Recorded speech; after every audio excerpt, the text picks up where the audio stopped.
I'm going to touch on the arrows a little bit too, okay?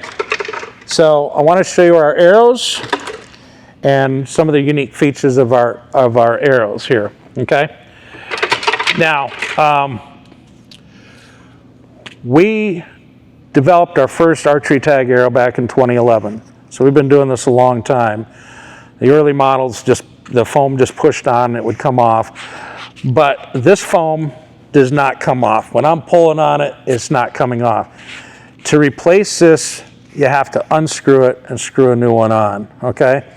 So this is a heavy density cross-link foam, okay? It's still soft enough that's gonna, not hurt, but it's dense enough to not just get chewed up and destroyed in the first few games. So these will last you a very, very long time, okay? Unless you're playing on asphalt or pavement or something like that, they'll get chewed up.